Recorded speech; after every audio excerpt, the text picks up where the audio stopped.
1, 2, 3, 4. Pay the teachers 24.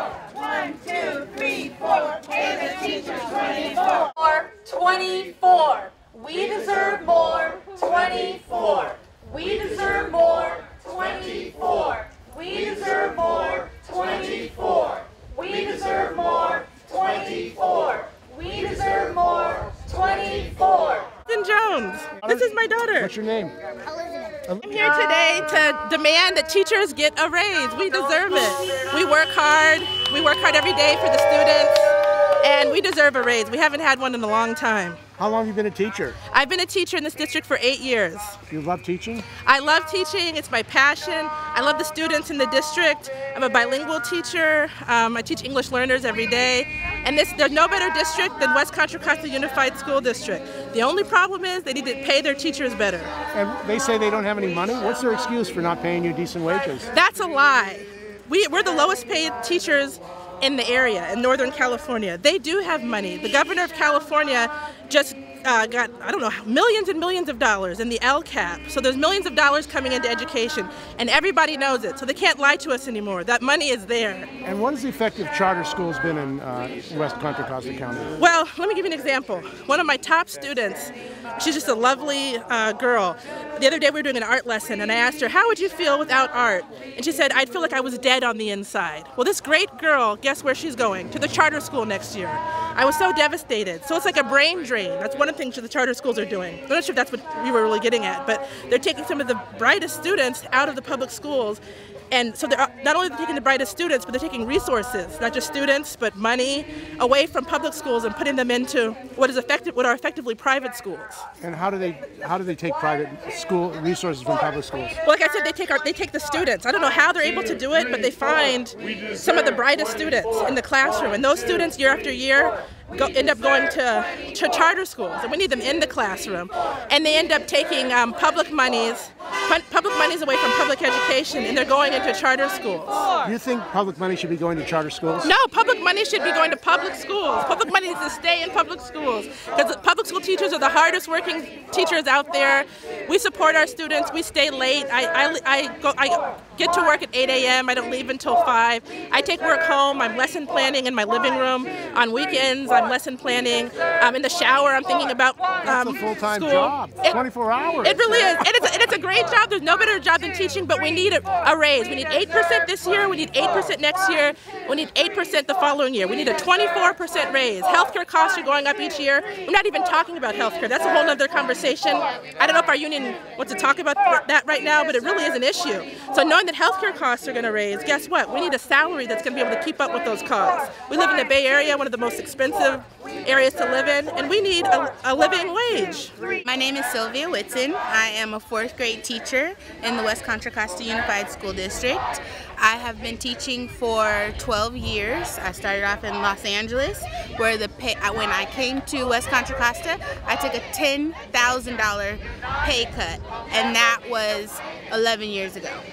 Why did you have to take a pay cut? The cost of living here is even more than Los Angeles. I had to take a pay cut because West Contra Costa was in a deficit due to budget miscalculations and that type thing, and we're in the hole, and we had a lot to pay back. We have paid that debt, and now we are out of that hole, and with LCAP we have more fluid funding, and teachers need to be compensated.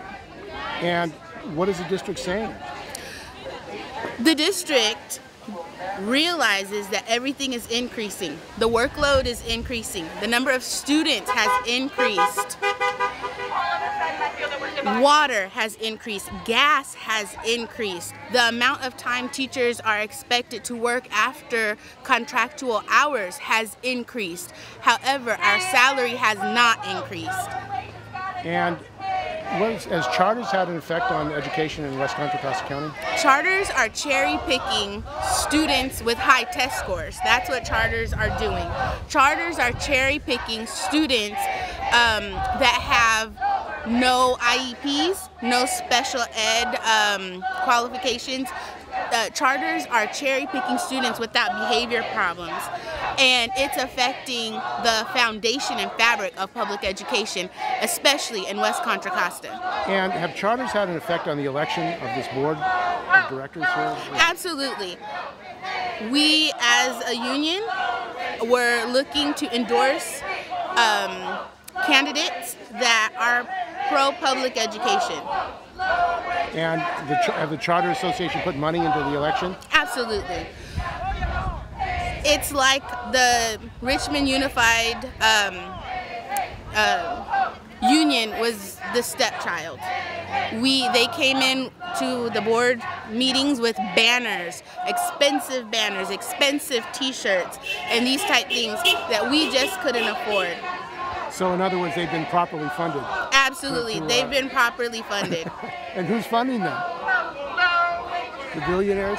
The billionaires, the Republicans that can benefit from not funding public education. So you think there's profiteering is involved in this? Absolutely, it's all about profiteering. And when we start using public education as a source of income for the rich or whomever, it is death to public education. We see what has happened in Baltimore and other areas where the police are using public funds, ticketing and that type thing as income. It's devastating. And you say it's happening here? Absolutely. I'm Susan Billings. I teach second grade in the West Contra Costa Unified School District. Teachers are paid for 184 days a year. 180 of those days are in the classroom with children.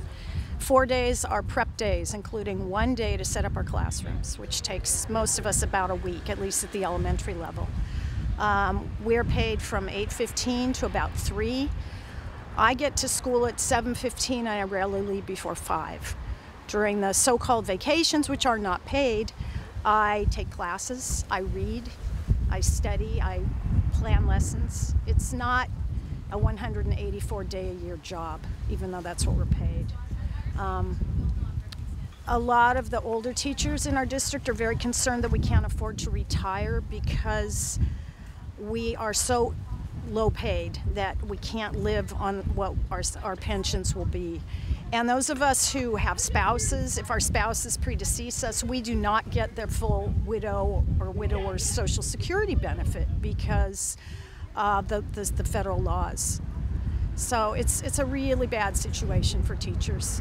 And the union previously made concessions. Oh, many concessions. Why don't you talk about that? So the first concession was in 1991 when the district was facing bankruptcy. The union teachers gave up 9%. The next concession, I think it was in the 2010 contract.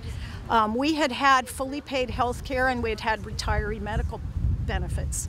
And so because even though our pensions were lower because our salaries were lower, teachers were like, well, at least we're covered for medical.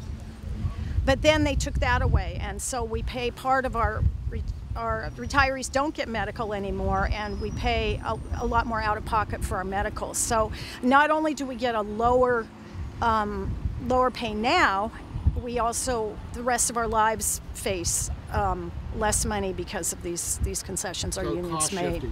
And what is the district saying? I mean, they know that you're in bad shape. Well, the district's been saying for the last at least 5 years, we need to attract and retain quality teachers. That is Bruce Harder's mantra, who is the superintendent, who is, by the way, one of the highest paid superintendents in the state. How much does he make? I believe it's in the neighborhood of $250,000 a year, but I'm not certain on that. So a lot more than a teacher. Yeah, they also have increased the number of administrators downtown. Apparently, since about 2002 or 2003, we've lost, I believe I can't tell you the numbers right now, a large number of students and a large number of teachers, but they've increased the administrators downtown by 20. And the present board makeup is that the majority apparently are in favor of charters. And yeah, charters. Now, why don't you talk about the whole effect of charters in West Contra Costa County? Short subject. Yeah, right. Well, I personally haven't been affected by them.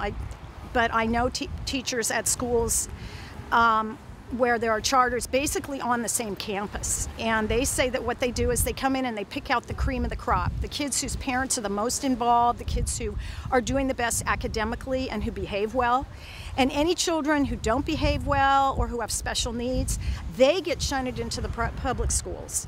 And so we have children who are more difficult to teach, who have more significant problems. And so then it looks like the charter schools are doing a great job because they've cherry-picked all the kids who are the most successful.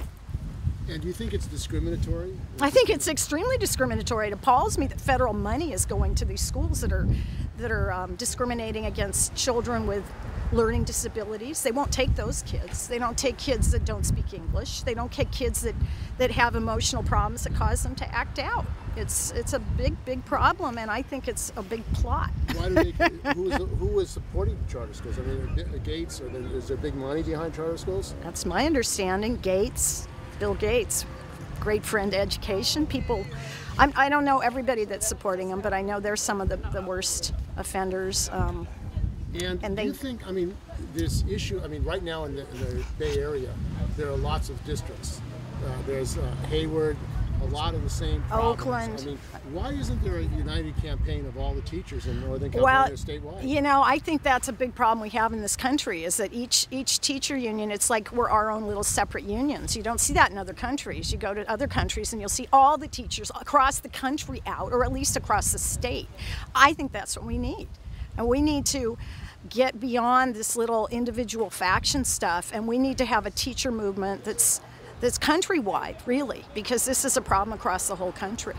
And what really appalls me is that these people have managed to go in and change state laws so that even if our local, because our previous school board actually voted against a number of these charters, and then the charter schools went to the county board and they put them in.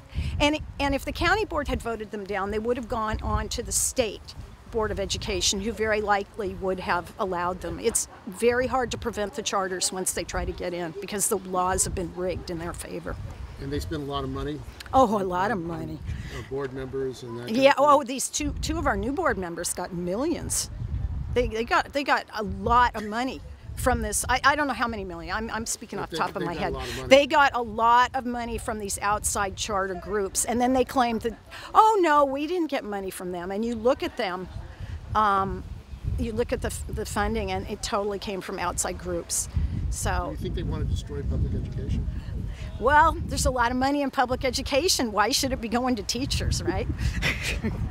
Let's give it to the guys with the big bucks, like everything else. And the testing, use of testing, is that had a bad effect in education? I think testing is, I think the kind of amount of testing children are put to, and especially now with this new computer testing, that's making a lot of money for certain people, and I don't think it's helpful to the kids.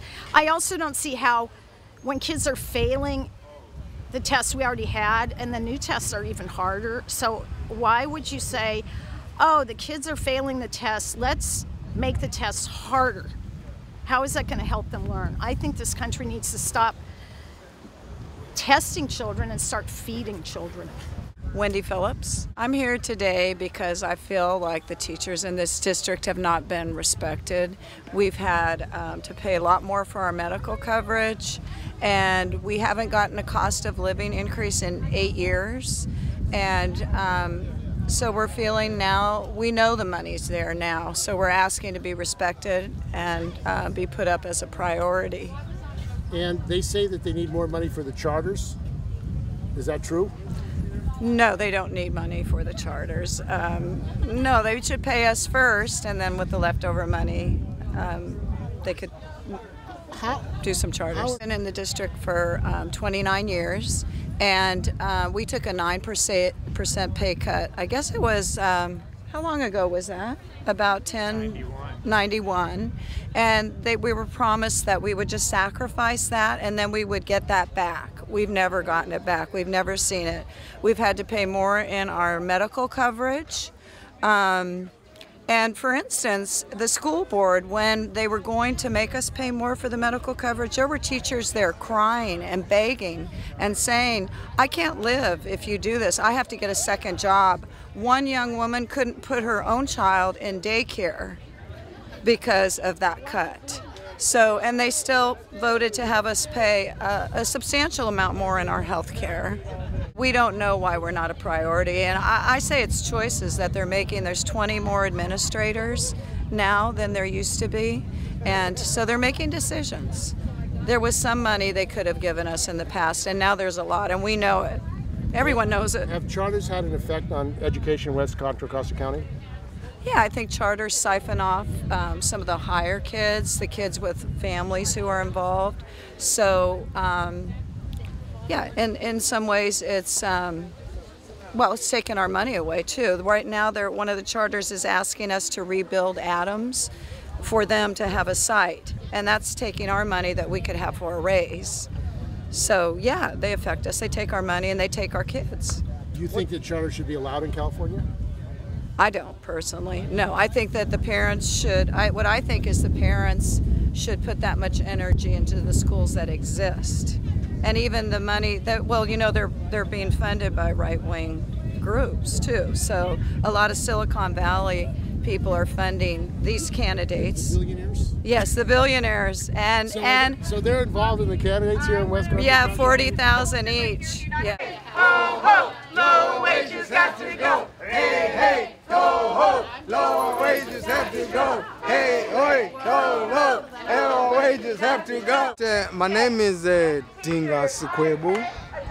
I'm from South Africa, and I work for the National Union of Metal Workers, NUMSA. And you're here today at a rally of teachers against privatization. What are you shocked by the conditions of? Look, I'm quite shocked about what I see. We've always thought America is a rich country. To see how they treat their teachers in this way, it gives me a sense that what we see here is not different from what we see in South Africa. In South Africa, recently, teachers have been told that they cannot have more than what is inflation adjustment. They demanded 15%, and the government had just given them 7%. And from a personal point of view, I can identify with what this teacher said. My sister was a teacher from 1973 right up to 1997. Today, my sister is lying in a hospital, public hospital in Johannesburg with a kidney failure. She cannot afford private health system. She's back onto the public health system because she could not save any money as a teacher for all those years. And what I hear from these teachers, it's the same fear about what's going to happen to them in the future. Unless there is an increase in their wages, unless there's an increase in their pension, they will face the same situation that faces my sister today. And the issue of health care, it seems like they're taking away health care from people by increasing the prices of it and making it impossible. I mean, if you make health care private, if you make it more expensive, if you pay people less, it means that at their old age, the people are scared to go on pension because who's going to look after them? It's a double-edged sword. It's a double-edged sword. And I am horrified about what I hear about the charters. In South Africa, we talk about the Freedom Charter. And today I hear about the different charter, which is a private sector-driven initiative to take the best out of the school, to milk the public education the best out of it, and give it to the private sector. And for me, this is daylight robbery. This is daylight robbery. And I can understand why these teachers are here. So you think that there's a correlation between what's going on here and in South Africa? I mean, there is no, I mean, clearly the systems are different and all of that, but I think that the system is the same. In South Africa, we have had racially segregated schools. That was done away with. And now you have what I call Model C schools, and you have township schools, and you have private schools. The children of the rich go to private schools where teachers are paid more. My kids, as a middle-class unionist, go to what is called the Model C schools, and you've got to pay more in those schools because they can pay teachers better. And the kids in the working class communities, they get the teachers who are less qualified, the teachers who are exhausted, the teachers who have no motivation, and that's why the results reflect the class structure of South Africa. Same thing that's happening here. That's why you want a workers' party in South Africa? I think there must be change. There must be change everywhere. There must be change everywhere. Whatever the way it comes, I think there must be change. I mean, I can see it here. What the people are doing here, clearly they need change. The system that continues to enrich those who are rich cannot be sustained forever. It's unsustainable. It's unsustainable. I'm Janae Chan. I teach at Ellahorst School in Pinole, and I'm really discouraged about all of the new charter startups. A lot of the new people on the school board really support the charters, and they should support quality education, but it's their job to make public schools quality education. And they should be supporting the kids, not just whose parents go down to the school board members and rally for their own children. They should be concerned for the children whose parents are not down there rallying. The ones that are getting left behind in the public schools where all the money is being drained off, and these kids that don't have the support of their parents, who aren't getting pulled into the better charter schools, are going to be left behind with less resources than everybody else. So it's the obligation of the school board members to protect all the kids, not just the kids who are going to take and be taken away and put into the charter schools. You think public money should be going to charter schools? I do not. Why not?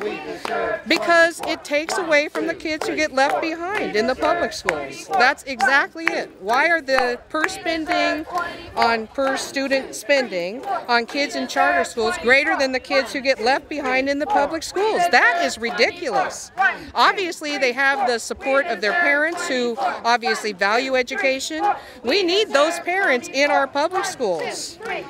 And what's left behind makes it all the more difficult to educate kids. Do you think there's a profiteering? Without a doubt. How do you say that? I mean, there are for-profit companies who are charter school advocates, and it's all underhanded, and I really am disappointed in the trustees that get elected who would rather just let the parents go off and start their own school than work on fixing the schools that we have, because our parents in Ellahorst are wonderful. They support their kids, they want the best for their kids, and they're not going to let them just go on to middle school where everything is in chaos.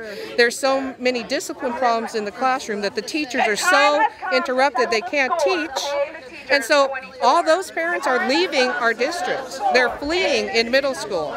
And then that means that the quality of the middle schools just keeps deteriorating and deteriorating. So you're saying this charter whole situation is destroying public education? It is. It really is. And it's just awful. Okay, so that's my point. Diane Hoy. And are you a teacher here? I am. I teach 4th grade at Mira Vista. This is my 13th year teaching, and I just feel like we're putting money into a lot of things like charters, and the teachers aren't getting raises, and so I work harder and harder, and I work less and less. I mean, I get less and less money, and because of expenses going up, our benefits and things like that are increasing, and so I bring home less money, and I can't afford to live. And so charters are really one of the things I think that are really ruining our district. Do you think that there should be public money going into charters? No, I don't, because there's plenty of private money going into charters. So just take the private money. Like they are supported by private. They get started by private organizations, and why don't those organizations have to give them buildings? And they take away our students, and then they take away our money, and so it's, to me... Are they destroying public education? Well, I don't think they're successful enough to destroy public education. I don't think that many of them don't last that long, so I don't think that they will destroy public education, but I think it is a detriment to public education. Vitali Jamalvo, and I teach with the adult school at St. Cornelius, and we were told that there are going to be some layoffs of ESL teachers, and also of the babysitters that take care of the kids when the mothers are in class. So we're here to protest that, the cuts. And what does that mean if they shut down the ESL Well, these program? are a lot of people, women from, I teach mostly women from Mexico who have little children, so they can't go to work, and they depend on this class to help them to be able to talk to their doctors and to people in the community, so it makes a really huge difference in their lives. We also do a literacy program, and we have books that we give them, and it's been shown that when the mother reads, the mother can help the child with literacy issues. All over the country, they have a right to have a decent life. They have to have a living wage. It's not just food workers. It's teachers. And they have the money. They have billions of dollars. In fact, this is one of the richest states in the world. There are a lot of billionaires in California. Where's the money going? That's the question we have to ask. You know, there's so much money here. But we have brought a brother here from South Africa. He's the education director of the National Union of Metal Workers, Dinga Sikwebu. And he's here to learn about the struggle in the United States, and he has some thoughts to say because they face the same issue in South Africa. So welcome, Brother Dinga. Hello, everyone. Hello, everyone. Hi, everyone. And in South Africa, we say, "Hater, everyone, hater." I'm really pleased to be here, and this is real education for me. When we look at America from South Africa, we think that this is a rich country. But what I've heard a little from what's happening here, it may be slightly different from what's happening in my country, but it is not different. Let me tell you a personal story. I am here in the States, and I've left my sister in a dialysis machine because she had had a kidney failure. She was a teacher from 1973 until 1996. And the reason she is in a public hospital is that she can't afford medical care because the wages that she was getting, she had not enough to put aside for medical care when she's old. So what you're fighting for, what your fears are touching my heart, because I know that where my sister is, she would be in a better place if she was given a good salary. The second thing that I've learned, I never knew about the charters. And this is education that I'm going to take back home. I don't understand how people can take the best, they can take the money and put that into what they consider as the best. For me, as a South African and not knowing much about the system, it sounds like daylight robbery. It sounds like daylight robbery. And I want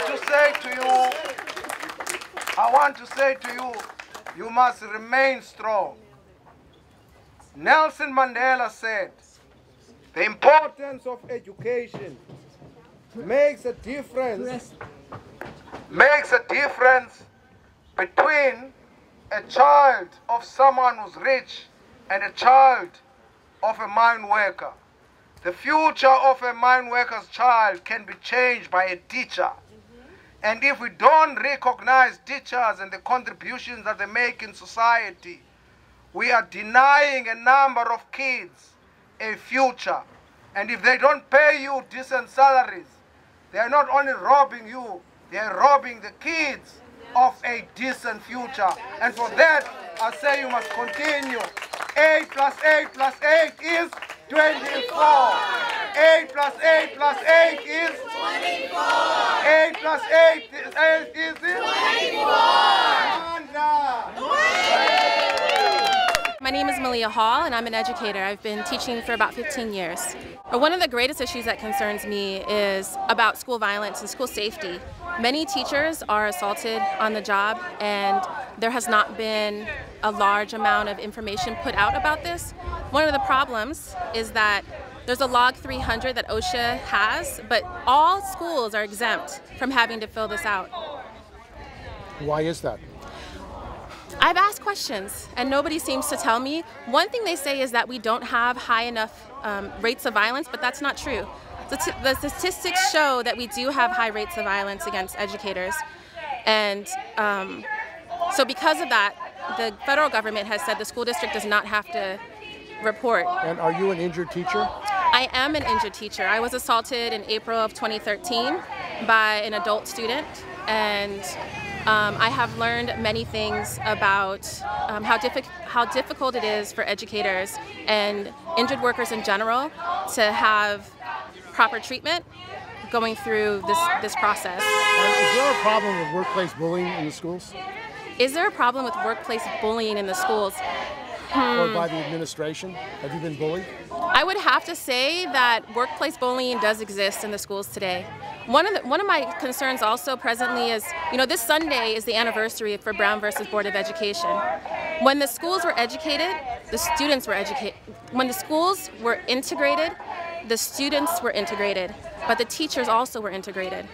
And I think there needs to be a lens put onto the school system throughout America on the rights of African American teachers and teachers in general, teachers of color in general throughout the educational system. And what's happened to teachers of color in education in West Contra, Costa, and other districts? Well, I do know across the nation that teachers of color, especially African American teachers, are twice as likely to be assaulted in the classroom as other teachers.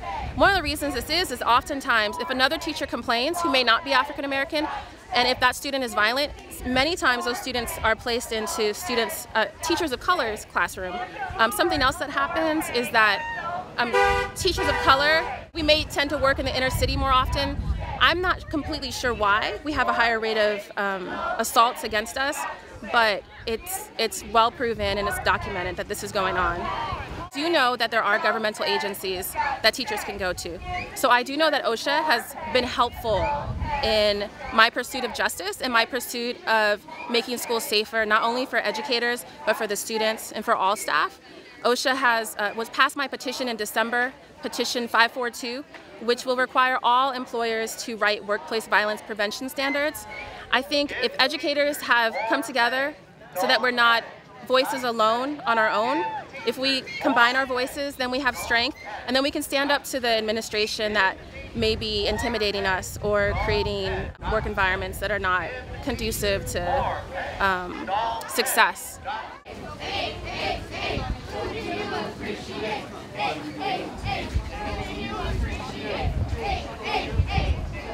My name is Amanda Henderson. I am the current president of the United Teachers of Richmond.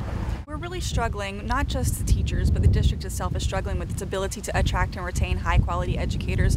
We're losing kids in massive quantities to charter schools because they just don't feel like we can compete. To have excellent schools, we need excellent teachers, and to have excellent teachers, we need excellent pay. So that's why we're here starting to negotiate, trying to dig ourselves out from the very bottom of the Bay Area bucket.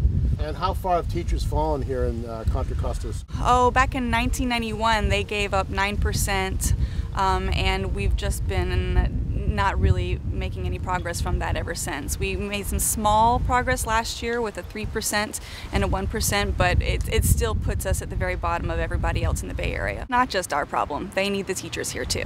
Now, people are going to charters, students are going to charters. Why are the charters attracting the students from this area, the Contra Costa District, rather than public schools? I think they feel that maybe the schools can offer them programs that ours can't.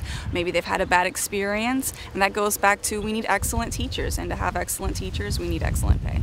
And the programs that you have in the public schools, are they different from charters? It depends on the charters. Charters are each independently run, so you'd have to talk to the charters to find out which programs they have that we don't.